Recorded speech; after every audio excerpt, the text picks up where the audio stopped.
Hello and welcome. In this video, we're going to be looking at the Xencelabs Pen Display 16. How is it different than other drawing tablets? What is it excel at? And spoiler alert, this device and the 3-button stylus are my favorite things to draw on without any hesitation. I can say that. In this video, I'm going to talk about filming for artists. So I have a painting here. I'm using a Xencelabs. This is the 16. And filming on this is so incredibly different than filming on like my Surface Pro that I normally use. Notice that the screen in the background stays very easy to see and read the entire time. I'm going to show you the same thing with the Surface Pro. I've always wondered, like, how do people record their screens? It seems so incredibly difficult, and apparently it matters quite a bit what screen you're trying to record, and then how lights affect that screen. So notice here, I have no light. This is actually outdoor light right now coming in from the window. And the screen looks fine, but my hand is very, very dark. So I bring light into the scene to kind of balance out those the colors here. And here you can see the screen had almost no effect at all in the camera. It stayed exactly how it was, very, very clean and easy to see. Even if I put the light directly over it, it still remains readable. We're going to do this test here with the Surface Pro so you can see what this looks like. Okay, now note the difference here. Take the light completely off. We've got the image in the background. This looks fine. We bring the light back in and notice what happens. We see this very, very reflected bright light here. Let's bring this down so you can see. It's out of the shot.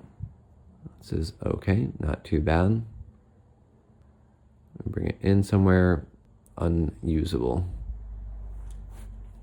All right, let's take a look at drawing quality. So I'm going to draw a couple lines on the forehead because it's blank. This has such a nice drawing texture.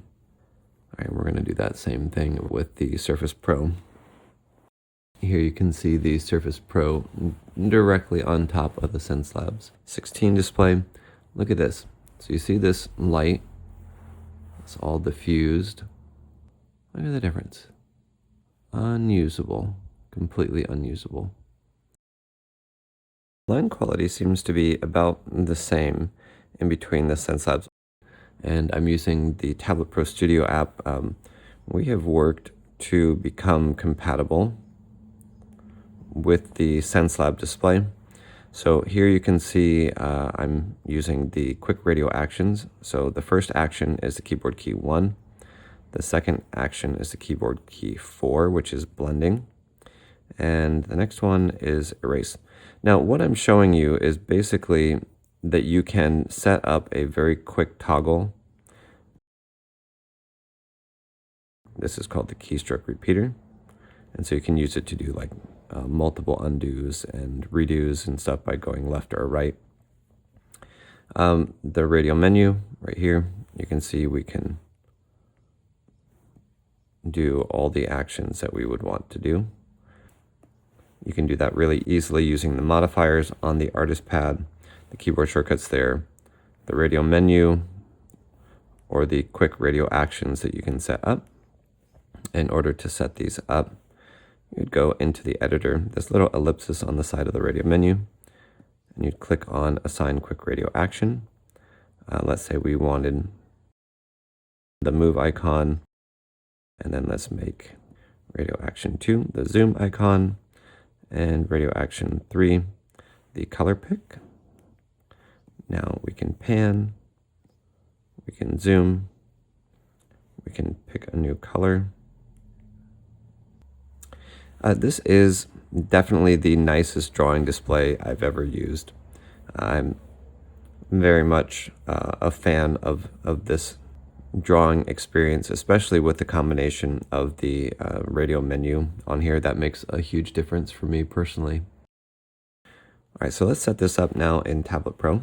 So we're going to go to Help, System Selection List. We're going to choose Xencelabs Tablet.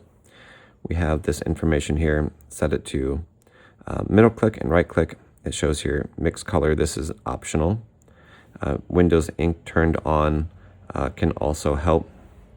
And what it's asking us to do is to go into this little settings icon, and we're going to choose perform action only if generic input stylus is activated.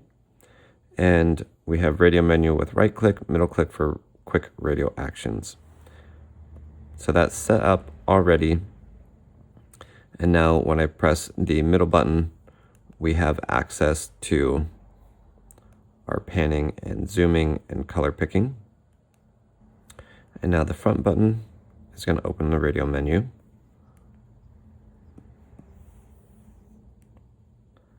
This is lightning fast. The last action you used goes to the center of the radio menu. Notice that we have this zoom icon. When we open, you see a zoom icon, stays there for a while, and then it turns into the close symbol. The Tablet Pro Studio app now is free. It has the default profile, and then you can add one profile for free. Everything works all the way, full functionality for everything. If you want to buy additional profiles, you can click on this Purchase Profiles button, which should be a shopping cart icon. You can purchase a profile for $2.99 or a pack of profiles, 5 profiles for $13.99. Or you can buy the lifetime license. There's also a $5 a month subscription that unlocks all of the profiles. You have unlimited space. You can put as many as will fit and have a custom artist pad for all of your different programs, as well as custom radio menus. We also have this set up so that if you hold down the radio menu button, it opens up the voice command, and you can have the voice command send macros, as well as the radio menu send macros, mouse clicks, all sorts of different things with your voice. All right, if you guys have questions about the Xencelabs tablet, using Tablet Pro Studio with it, any of the settings, please put that in the comment section. We have a Discord channel. You guys are welcome to join, and we'll look forward to seeing you over there. Thank you guys for watching. Until next time, stay creative and have a wonderful day.